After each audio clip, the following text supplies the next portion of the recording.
Why so many dogs are breaking down from the inside? That's the question we're asking today, because what looks like a peaceful nap could actually be the first sign your dog is quietly shutting down. It's not about lack of love. It's not about bad behavior. It's about something far more dangerous and almost invisible to the human eye.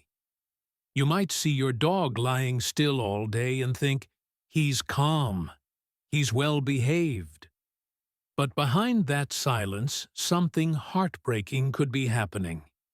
And in the next few minutes, you'll learn the one truth most dog owners miss until it's too late. So what exactly is breaking our dogs from the inside? Let's count down the 9 hidden reasons, starting with the one no one talks about. Number 9. The silent collapse. When calm means defeated, you see him lying there still quiet, so well behaved, and you smile. He's not barking, not begging, not bouncing off the walls. He's finally calm. Isn't that what every dog owner wants? But what if that stillness is not peace, but surrender? This is where it often begins. A dog who once wagged his tail at the sound of your keys now barely lifts his head. Not because he's tired, but because he's stopped expecting anything to change. He used to bark at the window, hoping you'd return. Now he waits in silence, and you think he's just matured. But in his world, something has quietly broken. In veterinary behavior, we call it learned helplessness.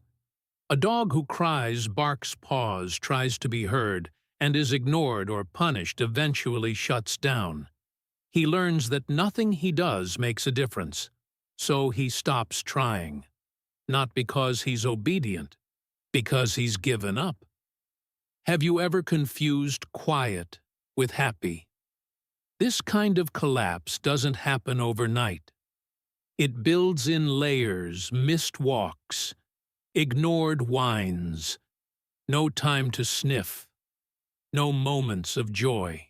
And suddenly, you have a perfect dog who sleeps all day, makes no demands, and seems almost invisible in his own home. But he's still watching, still hoping. And the question is, how long before even that last sliver of hope fades? Let's go deeper, because what comes next might be the reason your dog looks at the door and doesn't get up. Number 8. The death of instincts. When dogs can't be dogs anymore. Have you ever seen your dog pull on the leash just to sniff a single blade of grass and felt annoyed? You tug gently. Come on, we don't have time for that. But what if I told you that moment the one you just rushed past was the highlight of his day? Sniffing isn't a distraction. For dogs, it's information, exploration, identity.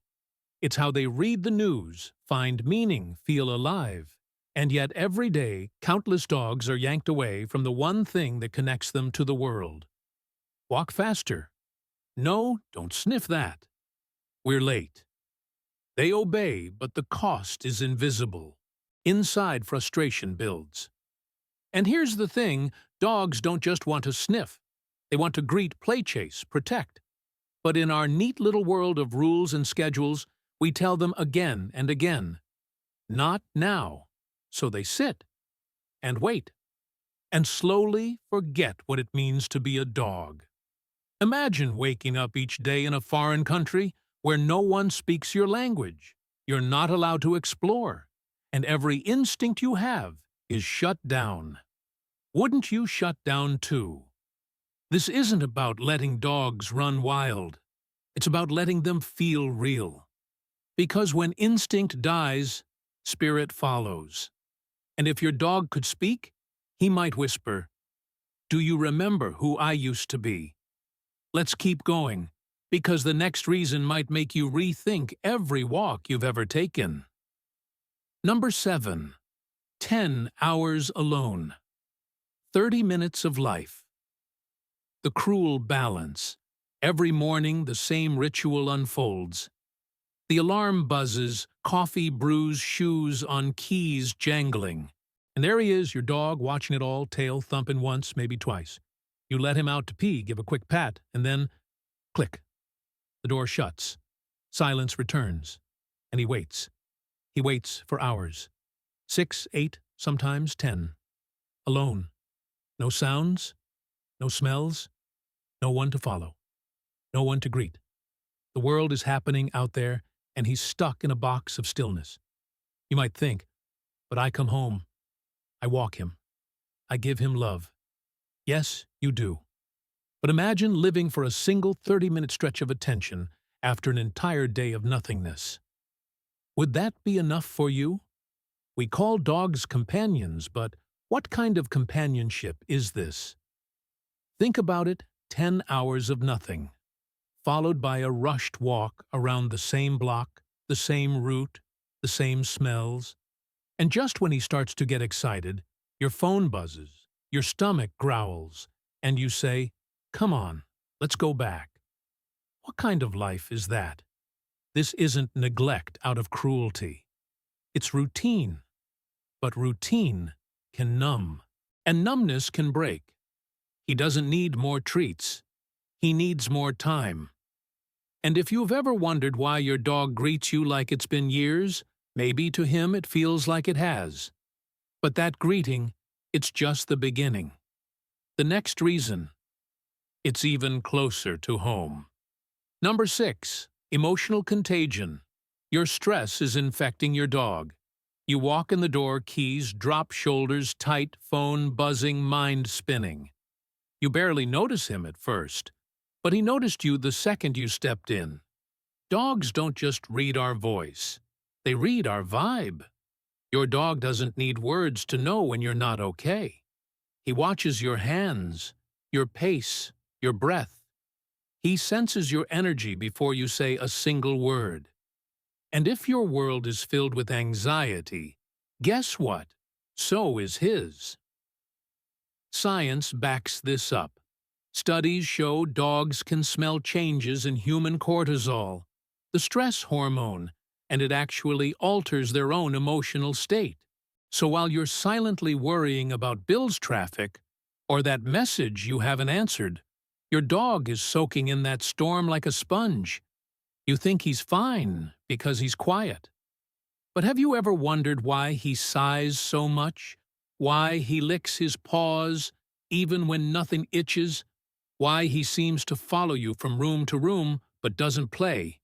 You're not a bad owner. You're human. But he's living in your emotional weather system.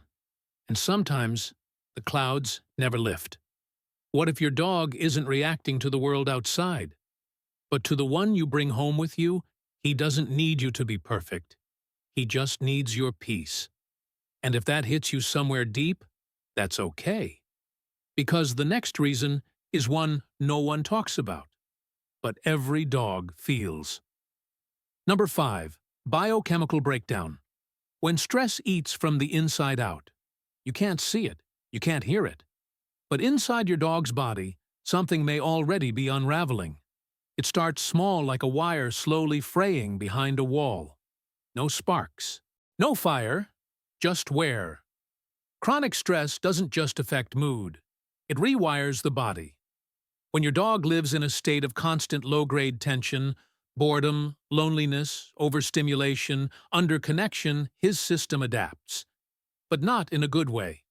Cortisol rises, serotonin drops, the immune system tires, sleep becomes shallow, the gut acts up, and you're left with a dog who seems off, but you can't explain why.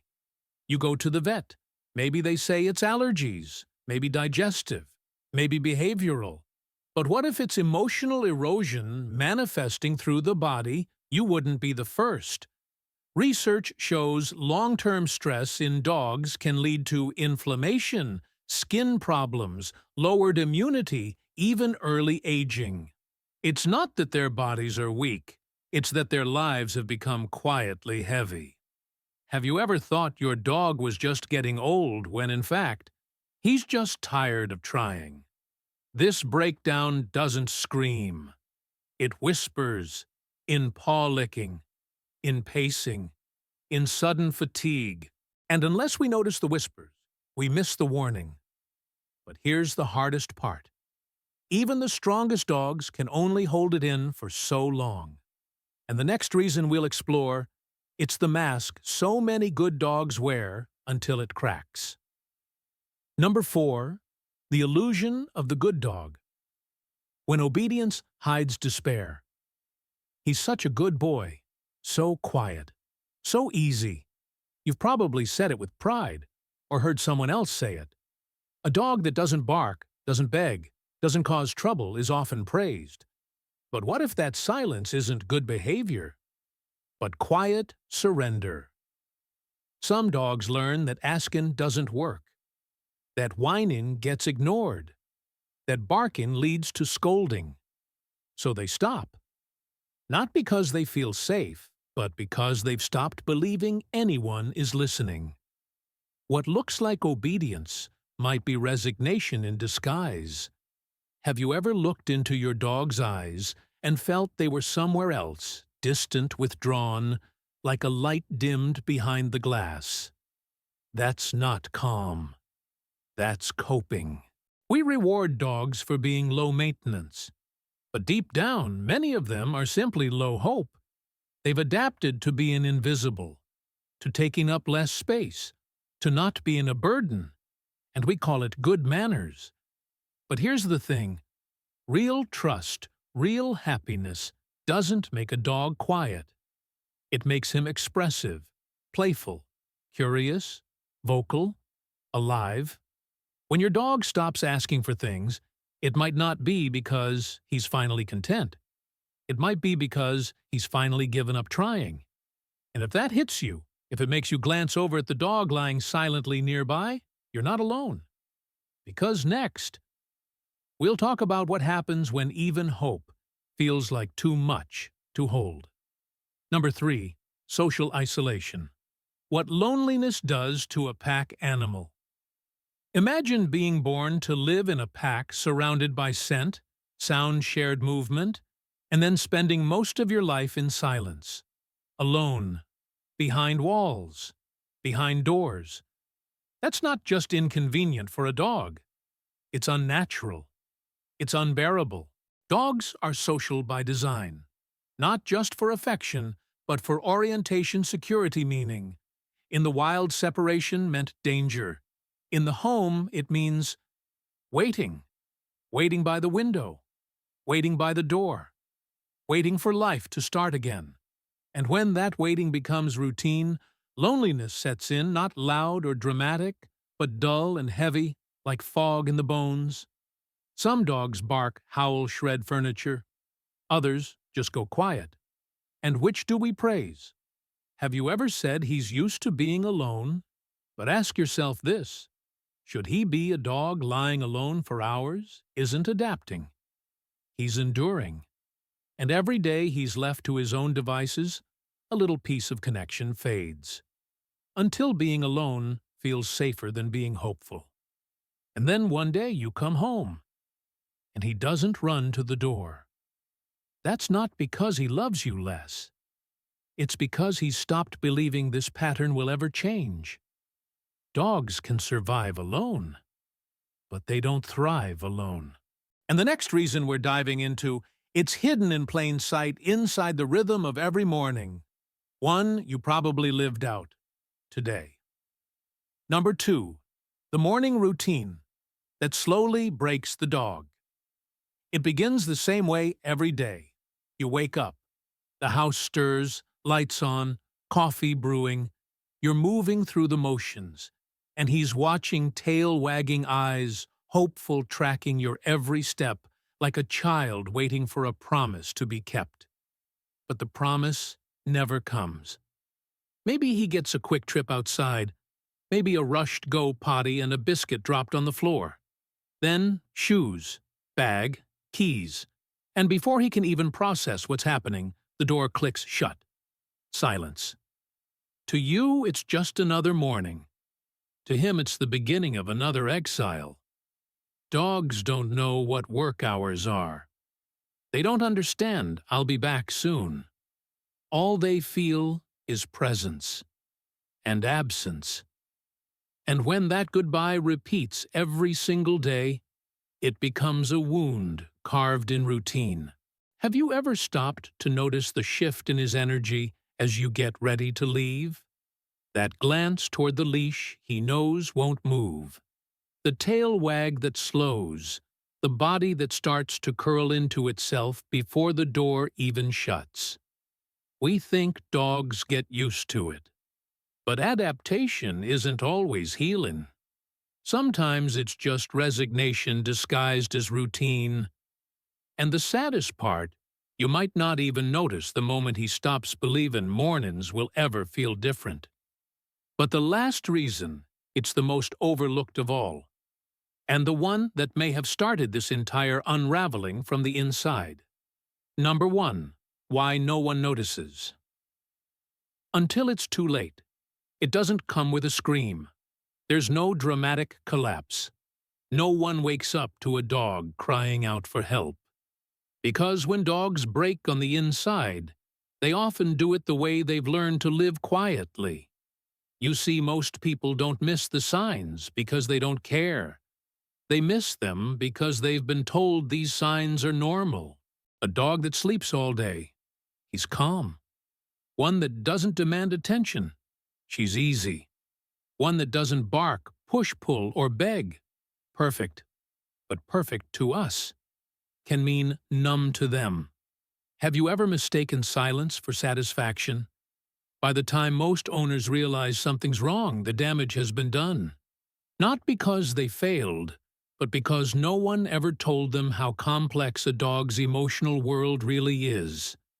That stillness can be a shield. That routine can hide regret. That low maintenance might actually mean low hope. And the truth, most dogs won't fight when they fall. They fold, internally, layer by invisible layer. That's why this video exists, not to blame, but to reveal. To help you see the signs before they vanish into normalcy. Because once they disappear, so does the chance to change course. But here's the hope: it's never too late, if you're willing to see what's really there. And now, let's talk about what you can do starting tomorrow to help your dog feel alive again. Now you know. The stillness you once thought was peace might be something else entirely. A quiet plea, a slow fading. A dog doing his best to stay strong in a world that forgot how deeply he feels. But this doesn't have to be the end of the story. Because the beautiful thing about dogs is they forgive fast. They come back to life quickly. All it takes is a little more presence, a little more time, a little more noticing. Let him sniff longer. Let him choose the path on your next walk. Let him sit by your side on the couch without asking him to go to bed. Give him back the language he thought he had to stop speaking. Because your dog isn't just alive. He wants to feel alive with you. And if something in this video made you pause, made you look at your dog a little differently, then stay with us. Subscribe. There's more to share, more to uncover, more ways to help your best friend feel seen again. Because sometimes the quietest dogs have the loudest stories. And you, just by being here, are learning how to listen.